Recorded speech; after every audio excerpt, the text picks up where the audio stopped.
Everyone thinks Shadur Sanders got exposed in his NFL debut, that he wasn't ready, that the Browns made a mistake. But what if I told you? They're all wrong. Because the truth, the actual, on-field truth, backed by teammates, film breakdowns, and even fan reactions reveals something completely different.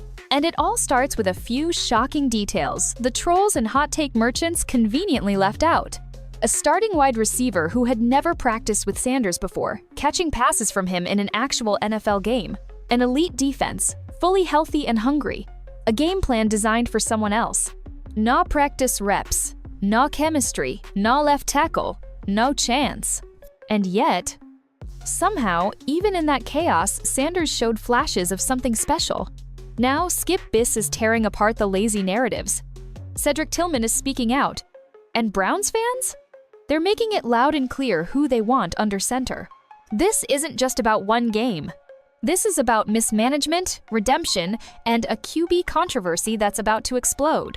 And if you still think Sanders was the problem, wait until you see what actually happened. When Shadur Sanders walked onto that field for his NFL debut, most of the voices you heard afterward were from outsiders, critics, commentators, and anonymous accounts trying to tear him apart in real time. But the people who actually shared the field with him? Who caught passes from him in the heat of a real NFL game against a ruthless defense? They saw something entirely different. And no one's opinion matters more right now than Cedric Tillman, the Cleveland Browns' starting wide receiver, and the guy who was literally standing next to Sanders through it all. When reporters asked Tillman what it was like to play with Sanders for the first time, his response shocked everyone. Not because he ranted, not because he made excuses, but because of what he quietly revealed. That was literally the first time we've ever played together. Read that again. Not practiced, not drilled in the offseason, not ran routes in scrimmages. The first passes Cedric Tillman ever caught from Shadur Sanders happened during an actual professional football game, under the lights, against the Baltimore Ravens, one of the most terrifying defenses in the league. Let that sink in for a second. Sanders wasn't just making his NFL debut, he was doing it with zero chemistry, no live reps, and no preparation with the very receiver he was expected to move the chains with. That's not just hard, that's setting someone up to fail. But here's where it gets really interesting. Tillman didn't throw Sanders under the bus. In fact, he went the opposite direction. He called Sanders a competitor, a guy who, despite being buried in the depth chart all year, never stopped preparing, never slacked, never acted like a backup. He said Sanders is locked in every single day, preparing like a pro, watching film, running scout team reps with intensity, and most importantly, someone who he genuinely looked forward to playing with. That's not a throwaway quote. For a starter to say he's excited to get back on the field with a QB after a statistically ugly debut, that speaks volumes. Because Cedric Tillman has nothing to gain from hyping up Sanders. He's not trying to stir up controversy or cozy up to fans. He's speaking from experience, from what he saw in the locker room, and now, in live action. He even admitted they need more time, stating pretty plainly that getting first-team reps would obviously help. That might sound diplomatic, but the underlying message is clear. You can't expect a quarterback to succeed when you refuse to give him the tools. Because every quarterback-receiver duo in the NFL relies on timing, chemistry, and non-verbal trust. Quarterbacks have to anticipate where you're going to be, not just react. Receivers have to understand the QB's rhythm, how he moves, how he improvises. That's not magic, that's reps. And Cedric Tillman just exposed the truth that Browns fans have been screaming about all week. Sanders wasn't given a real shot. He walked into a disaster of a situation, cold, and still put the team in a position to potentially tie the game in the final minute. And now you have your WR1, a guy who knows firsthand what Sanders is capable of defending him. That doesn't happen by accident. Cedric Tillman isn't being polite or political, he's being real. And that realness is starting to crack open the narrative that shaded Sanders so unfairly after taking his first NFL snaps. Because when the people inside the locker room are showing support, not just vague praise, but genuine excitement, it means something bigger is brewing. The fans are calling for Sanders. Now the players are. And what happens next could completely change the future of this franchise. Up next, a legendary analyst pulled out the tape, and what he found might be more damning for the Browns coaching staff than anything we've seen all season. A debut stat line like 4 completions on 16 attempts, a quarterback rating of 3. Those are the kind of numbers that get quarterbacks written off before their careers even start. And that's exactly what happened online. The hot takes came flying in. He's a bust. Overhyped. Proved the scouts right. But Skip Bis, a veteran analyst who's been breaking down quarterbacks longer than some of these fans have even been alive, wasn't having it. In fact, his breakdown of Sanders' debut was one of the most damning indictments of the Browns coaching staff we've heard all season. Let's get one thing straight. Skip didn't sugarcoat the obvious. Yes, the numbers were rough. Yes, the offense sputtered for most of the second half. But then he did what most critics didn't bother to do. He watched the tape. Carefully. And what he saw? Proved that the numbers told the wrong story. The defensive gauntlet Sanders was thrown into. To start, Skip pointed out the Ravens weren't just some mid-tier matchup. This wasn't a soft launch game for Sanders. Baltimore's defense was fully healthy, playing desperate and bringing heat on every snap. They weren't just playing to confuse him, they were playing to break him. Disguised coverages, delayed blitzes, exotic fronts that barely give you 1 second to react. This was a playoff-caliber defense, looking to send a rookie home rattled. And because the Browns' coaching staff dropped Sanders in without preparation, they almost succeeded. But it wasn't just the defensive pressure. Wrong game plan, wrong personnel, 0 reps. Skip laid out another devastating truth. This was not an offense designed for Sanders. The entire play-calling sheet? Built for Dillon Gabriel. Different tendencies, different protection schemes, different route combinations. Everything was tailored to someone else's strengths. Imagine throwing a quarterback into a live game, telling him to run someone else's offense, and giving him no practice reps with the first-team unit leading up to the game. That's not just unfair. Skip called it organizational malpractice. And let's not forget another critical breakdown.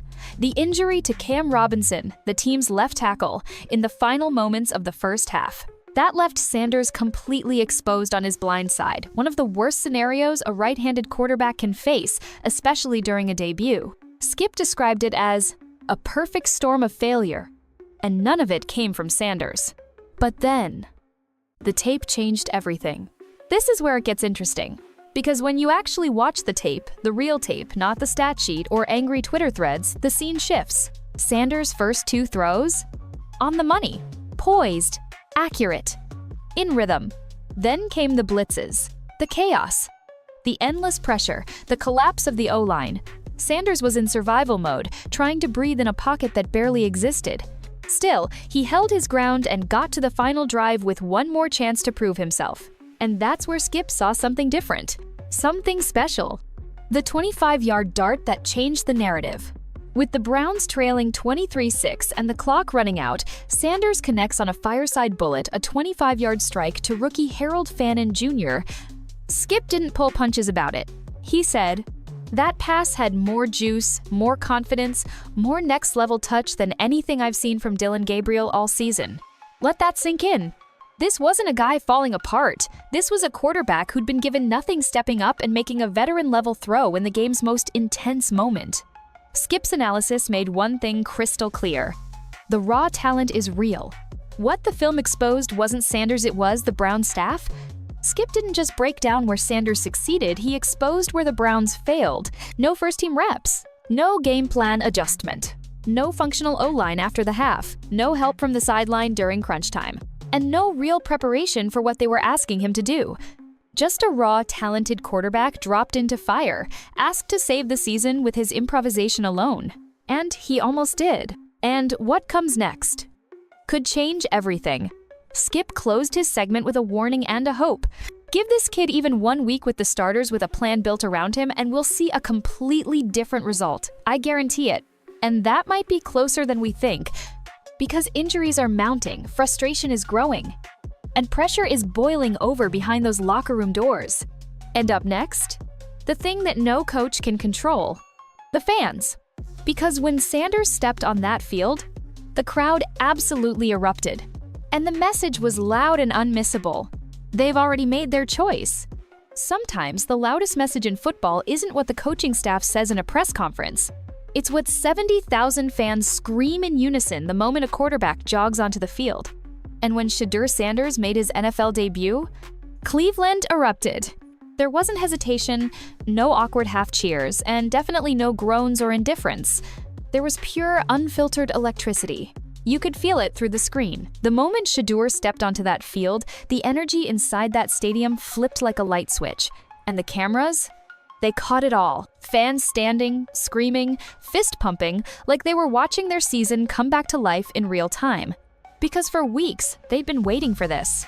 They'd watched Dillon Gabriel under-deliver. They'd sat through stalled drives, conservative play calling, and mind-numbing offensive sequences. And through all of it, the chants began to build. We want Sanders. Put in Shedeur. And finally, when they got their wish, the stadium responded with a roar of something Cleveland hasn't felt in a long time: hope. Because this wasn't just about stats, it was about belief. To outsiders, it might have seemed confusing. Why is a fan base getting this hyped over a young, unproven quarterback who eventually went 4 of 16 and couldn't finish the comeback? Because the numbers don't matter when you're starving for possibility for something new, something different, something that doesn't feel like settling. And that's exactly what Sanders represented. Not because he's a guaranteed star, but because for the first time in a long time, fans saw something worth building on. Real arm talent, real competitive drive, real composure under pressure. The kind of qualities you can't always teach, but you can always feel. And fans know. Don't let anyone tell you different. They may not break down. All 22 film, but between the lines, they see who commands the huddle. They hear which name gets chanted louder. They feel which quarterback leads with grit, and which one just goes through the motions. The real-time verdict was loud and clear. The fact that the biggest pop of the night wasn't a touchdown, but a quarterback substitution tells you everything. It wasn't about one pass or one drive, it was about what Sanders symbolized. A shot at something better. The reaction was so strong that multiple reporters mentioned it after the game. Even the official NFL camera crews couldn't ignore it. They posted sideline shots of Browns fans losing their minds as Sanders trotted out smiling, hyped, fully locked in. That type of fan excitement is rare in Cleveland, and it shouldn't be ignored. Because let's be honest, Cleveland fans have seen this movie before. Quarterback after quarterback. Promise after promise. Flash, flop, flame out. They've lived through the heartache. They know what mediocrity looks like. And that's why their excitement for Sanders means everything. This isn't just about hype, it's about seeing some spark in a rebooted era that actually feels different this time. And here's what makes that energy so dangerous for the Browns coaching staff. The truth is, when a crowd gets that loud for your backup quarterback, it isn't just about the new guy. It's also a rejection of the current plan. That explosive cheer, that wasn't just for Sanders. It was frustration boiling over. It was the sound of fans saying, enough. Enough with conservative play calling. Enough with Dillon Gabriel. Enough with watching winnable games slip away while clear talent sits on the bench collecting dust. And that's a message front office executives and head coach Kevin Stefanski cannot afford to tune out. Because when the fans turn, it starts slow, but then it picks up steam. And when they unite behind a player like Sanders, the pressure becomes impossible to ignore. The clock is ticking, and the people have spoken. You can mess up game plans. You can lose a few matchups. But losing the belief of your fan base? That's how careers end. That's how head coaches get fired. That's how ownership steps in and overrules their staff. And right now, that's where this situation is headed. Because Browns fans, after seeing even glimpses of what Sanders can do, don't want a PR apology. They want action. They want real reps. They want a real opportunity for this kid to succeed. And if Stefanski refuses to listen, then it might not just be QB1 who gets benched this time around. Let's be clear about one thing: Shadur Sanders didn't lose that game. He was set up to lose it, and the deeper you look behind the surface, the more obvious it becomes. What happened on that field wasn't just an unfortunate debut, it was the end result of organizational failure at every level. Fans were told Sanders needed time, but when he finally got his chance, he wasn't just thrown into the fire, he was thrown in blindfolded, handcuffed, and told to win the game with someone else's broken game plan. Let's break down exactly how the Cleveland Browns managed to sabotage the quarterback they claim to be developing. No first-team reps, no practice, no planning. In the NFL, preparation is everything. Quarterbacks don't just show up on Sunday and start slinging it. They build rhythm, chemistry, and trust all week long in practice. They run through game plans designed for their strengths. They study protection schemes that match their tendencies. They tighten timing with their receivers through repetition. Sanders got none of that. Not a single rep with the starting offense that week. Not one designed play tailored to his arm strength, his legs, or his tempo. Everything he touched was built for Dillon Gabriel, every formation, every audible, every hot route. He was forced to step into an offense that wasn't built for him. Against a top 5 defense, on 0 reps and behind a line that was already falling apart. This wasn't just next man up. This was next man sacrificed. And then came the injury that changed everything. As if being unprepared wasn't enough, the Browns suffered a massive blow at the end of the first half. Their starting left tackle, Cam Robinson, went down with an injury. Now, this isn't just any player. That's the blindside protector, the guy every quarterback relies on to keep him upright. And for Sanders, a right-handed QB making his NFL debut, losing that protection ramped up the danger immediately. Suddenly, he's facing a pass rush off the edge he can't see, behind teammates he hasn't practiced with, executing a game plan he didn't even rehearse. And somehow, people expected him to look polished? Let's be real. Even elite NFL starters struggle under those circumstances. You take away their left tackle and put them in the wrong system with 0 preparation, they'll look average, or worse. But when it happens to Shadur Sanders, the hot takes pretend it means he wasn't ready. No. What it really means is, the team wasn't ready for him. No adjustments. No accountability. And here's where frustration really boils over, because any high-functioning coaching staff would have flipped the script mid-game. Once Dillon Gabriel went down, the Browns could have adjusted the playbook to suit Sanders' brand of play. Simplified protections. Rolled the pocket. Called more QB-friendly packages, short reads, RPOs, rollout throws, maxed protection to account for a collapsing O-line. Instead, they stuck with the original plan, a playbook tailored for someone who wasn't on the field anymore. That's not just stubborn, that's coaching negligence. And it raises a brutal question. Did the Browns even want him to succeed? Because if they did, they sure didn't coach like it.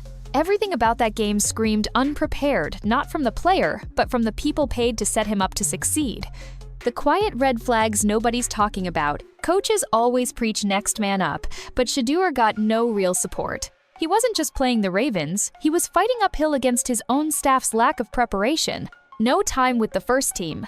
No chemistry with WR1S like Jerry Jeudy or Cedric Tillman. No tailored protection calls. And 0 trust shown through play calling. But somehow, he still managed to keep the team within striking distance late in the 4th quarter. That doesn't just speak to Sanders' resilience.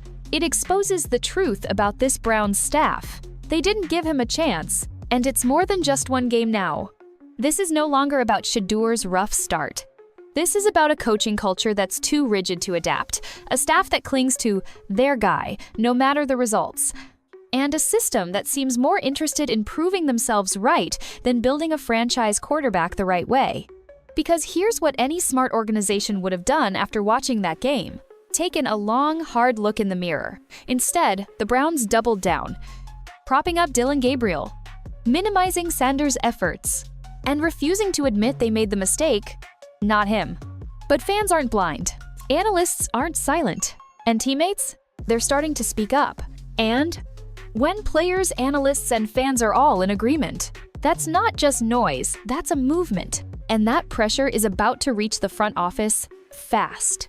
Because up next, a shocking moment that changed everything and revealed how even a nearly flawless throw to tie the game still wasn't enough to protect Shedeur from the chaos around him. The game was basically over. The Browns trailed 23-6 inches the final minutes of the 4th quarter. The energy was dead, the crowd was leaning into disappointment, and Shadur Sanders had every excuse to check out. He could have folded. He could have played it safe. No one would have blamed him. He'd been thrown into a no-win situation, surrounded by backups, never practiced with the starters, and just lost his blindside protector. The scoreboard was ugly, and the playbook wasn't written for him. But what happened next? It wasn't garbage time football. It was something else. It was the first real glimpse of what Sanders might become if someone actually gave him a shot. The 25-yard dagger nobody expected. With the clock running out and the comeback all but dead, Sanders delivered one of the best throws of the night, not just for Cleveland, but for either team. He uncorked a rocket, a 25-yard strike to Harold Fannin Jr., a rookie receiver with barely any NFL playing time. And this wasn't a safe check down or a soft slant. This was a high velocity, layered deep throw into a tight window. On time, in stride, the kind of throw that separates average QBs from potential stars. Skip Bis, who's seen every Browns game this season, didn't mince words. That throw right there? More juice, more arm, more confidence than anything we've seen from Dillon Gabriel all year long. Imagine that. One play in the middle of chaos told analysts everything they needed to know.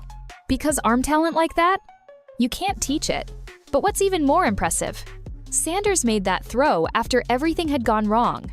No rhythm, no flow. Full pressure in his face. And still, he stood tall and fired a laser. A flash of clutch DNA, and it didn't stop with one throw.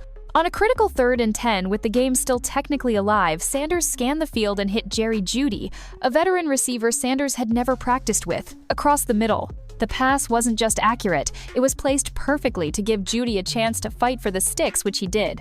Browns moved the chains. The crowd woke up. The sideline came alive. And in that moment, you could see what fans had been waiting for, a quarterback making something out of nothing. Even Skip Bis admitted, that clutch gene? Sanders has it. And remember, this was with the second-team offense. Receivers who weren't in the Sunday rotation, routes that weren't even built for him. Not only was Jeudy possibly injured afterward, Sanders then had to turn to undrafted free agent receivers no one had ever heard of. The Browns were out of gas. Sanders was out of weapons. But he still had a shot, the throw that should have tied the game. On 3rd and goal from the 25-yard line, yes, the 25 Sanders dropped back.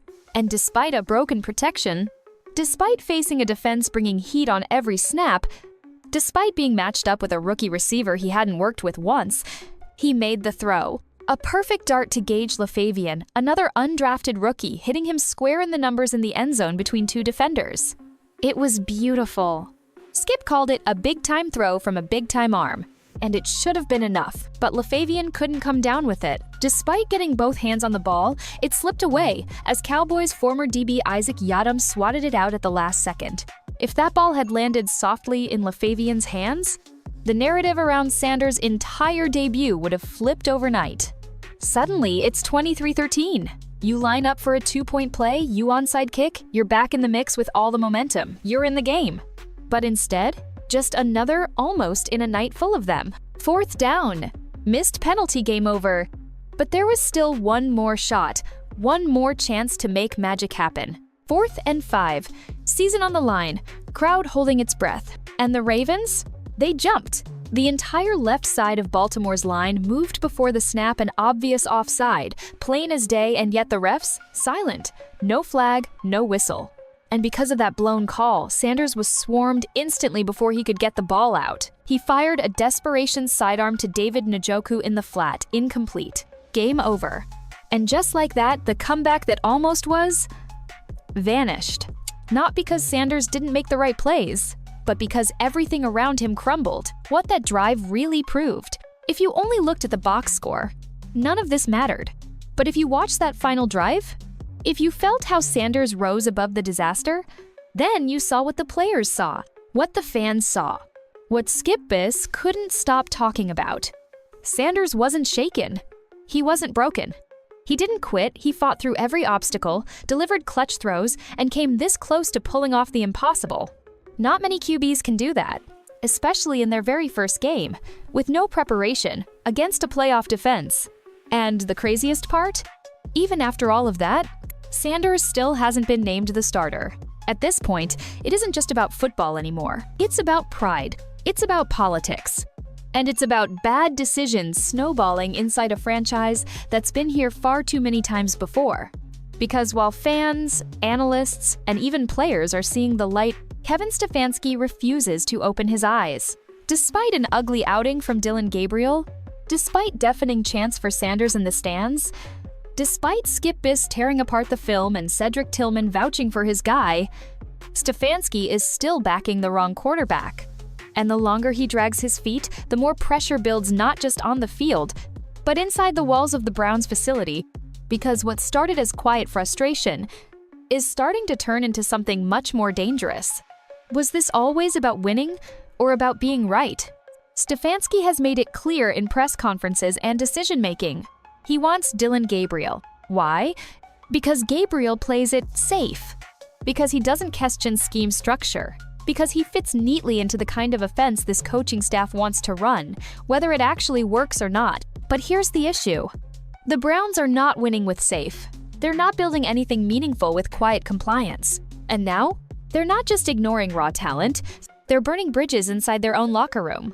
The growing divide in the locker room. We've already heard it. Cedric Tillman, not a fringe player, not a rookie, a starting piece of this offense, openly praised Shadur Sanders after his debut, calling him competitive, prepared, and straight up saying he'd love more chances to play with him. That's not just a nice quote. That is a veiled message, a signal. We believe in this guy. Why don't you?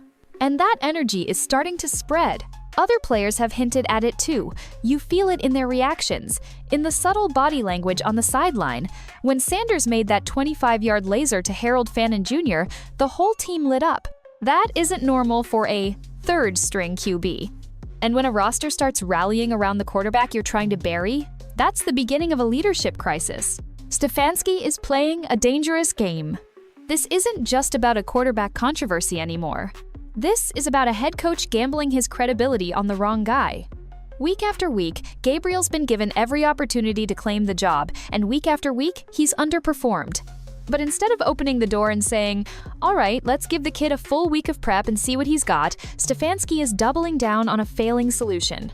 And when coaches make decisions to protect biases rather than pursue wins, they lose the locker room, they lose the pulse of the fans, and eventually they lose the job. Because right now, the only people still buying into Dillon Gabriel are the coaching staff.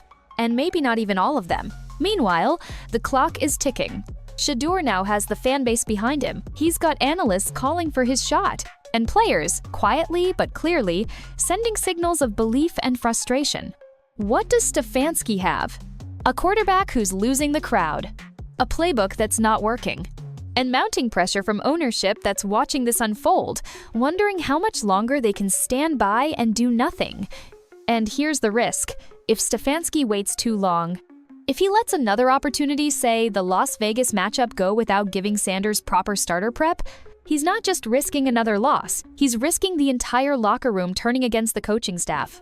And when that happens, it's game over, whether you can win on Sunday or not. This is a franchise-defining moment. The Browns may not realize it yet, but they're standing at a fork in the road. Option A, keep Dillon Gabriel. Keep limping through games. Keep praying the fans stay quiet while your system collapses. Option B, flip the script. Give Shadur Sanders the starter reps. Build the game plan around his actual strengths. Restore the locker room's belief and give the fan base the spark they've been begging for. It's bold. It's risky. But you know what else it is? Necessary. Because if Kevin Stefanski stays the course out of pride, the organization may finally decide they've had enough of coaches trying to be right instead of trying to win. Here's the part no head coach wants to hear. When fans are angry, you can tune them out. When media calls for your job, you can deflect. Even when players start to grumble, you might still survive. But when the owner starts paying attention, now you've got a real problem. And for Kevin Stefanski, that moment may have already arrived. Because Jimmy Haslam, the man writing the checks, the one controlling the direction of this team, is watching. And more than that, he's listening. A fan base on the brink meets a franchise running in circles. Jimmy Haslam knows what this city's been through.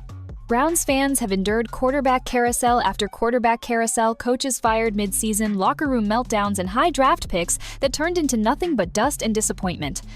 And with a stacked defense, legit playmakers, and a window to compete right now, Haslam didn't pour hundreds of millions into building this roster just to watch it circle the drain because of quarterback mismanagement. When your roster is built to win, and all that's holding you back is a QB controversy that the fan base, analysts, and even your own players seem to have already resolved, that becomes more than a personnel issue. That becomes an ownership issue. And it places the pressure squarely on Jimmy Haslam's desk. This isn't just about Sanders. It's a test of organizational competence. See, this moment, this quarterback decision goes beyond just 1 week or one opponent. This is about trust. Trust in the coaching staff to develop players. Trust in their ability to adjust mid-season. Trust in their long-term vision. Right now, Stefanski and co. are making that trust look fragile. They've hitched their wagon to Dillon Gabriel, a young QB who's flashed inconsistency, struggled with reads, and shown far more limitations than upside. And in doing so, they've ignored a clearly talented quarterback in Shadur Sanders. A quarterback the people want. A quarterback the players vouch for. A quarterback who nearly dragged the team back from the brink with 0 reps, 0 chemistry, and 0 help. That shouldn't be ignored. It should be nurtured.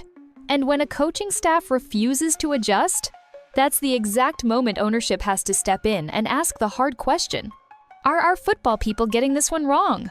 And if the answer is yes, Haslam has never been afraid to pull the plug before. Haslam's history proves one thing: he's willing to blow it up. This isn't new territory for Haslam. He's fired GMs. He's fired coaches mid-season.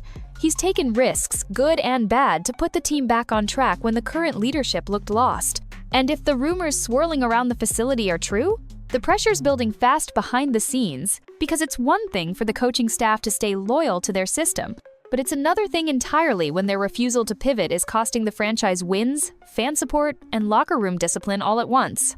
And right now, all three are slipping away. Stefanski doesn't just risk botching the quarterback situation. He risks fracturing an entire locker room that currently believes in the guy on the bench more than the guy on the field. And what's behind that might be worse than losing games? Here's why Haslam has to act fast. This season was never supposed to be a development year. Not with this roster, not with this defense, not with this coaching tenure as far along as it is. This was supposed to be the year the Browns competed. No rebuilds, no excuses, just execution. Now, they're staring down another wasted season, another quarterback dilemma, and another coaching staff that might be too stubborn or too prideful to make the one move everyone else sees as obvious. And if Haslam lets that continue, he risks something even more dangerous than losing games. He risks losing the fan base. The fans are screaming, the players are whispering, and you know who that leaves. Haslam is the only one left in the triangle. And whether he likes it or not, he's about to make a franchise-altering decision, even if that decision is just letting things play out. Because if Sanders doesn't start against Las Vegas, if the plan is to run it back with Gabriel one more time, then Haslam will have essentially picked his side. And if that backfires like it already did last week, the pressure to clean house won't come from media or Twitter. It'll come from the inside. Everything changes now. After weeks of tension, bad decisions, and blown opportunities, the Browns are heading into their next game with a franchise-defining choice sitting directly in front of them. Do they keep clinging to a quarterback who's lost the fans in the field? Or do they take a real shot on the only player who's managed to inspire hope, even in total chaos? Because if Shadur Sanders gets the start against Las Vegas and gets a real week to prepare, it could be the moment this roller coaster season finally flips direction. This time, it would be different. Let's be very clear. That debut against Baltimore wasn't Shedur's real audition. It was a crash landing.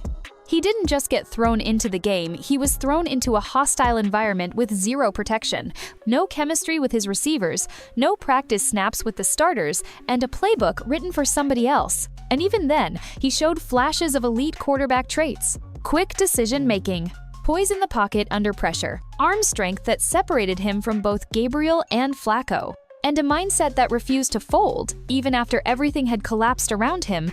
But Vegas? If he gets the nod this time, all of those variables finally change. A full week with the starters equals a whole new player. This time, he gets to practice with Cedric Tillman and Jerry Jeudy, building in-game timing that can't be manufactured on Sundays. He gets into the meeting room as QB1, not a scout team stand-in. The coaching staff, if they're smart, can build the game plan around Sanders from beginning to end. Screens, boots, reads, progressions designed for him, not someone else. The O-line adjusts to his cadence, the receivers learn his ball velocity, everyone syncs up. And when that click happens, for the first time, Sanders would finally be playing with support instead of in spite of everything around him. Because this one game is bigger than just one game. A full week of preparation turns this matchup into a proof of concept, not just for Shadur Sanders, but for this entire organization. If he thrives, it proves the coaches were wrong to bury him. It proves the fans were right to chant. It proves the players did know what they were talking about.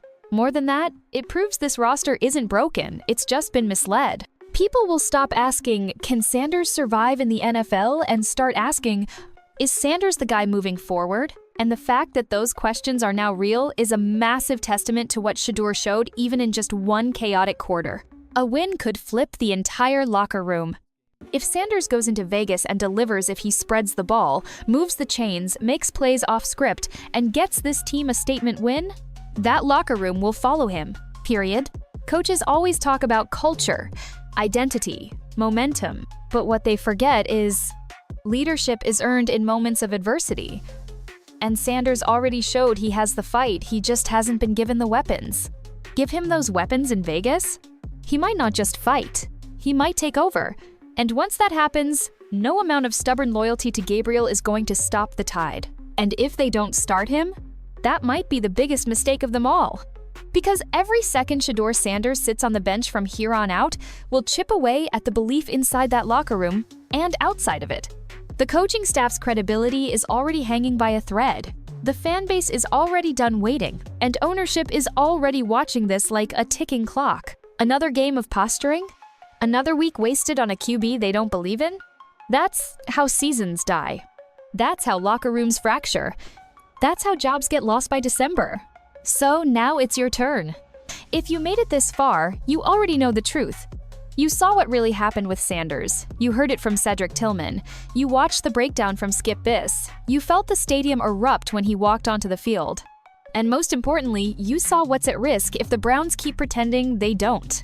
So tell us, should Shadur Sanders start against the Raiders? Is Stefanski making the biggest mistake of his tenure? Do you believe that with real preparation, Sanders could change the direction of this entire franchise? Drop your thoughts in the comments. I want to hear it from the real fans, the ones who see through the noise. And if you're ready to ride this story to the very end, smash that like button, hit subscribe, and turn on post notifications so you don't miss a single second. We're covering every twist, every insider leak, every rep Sanders takes moving forward. This isn't just a quarterback battle anymore. It's a franchise-defining fight. And we're just getting started.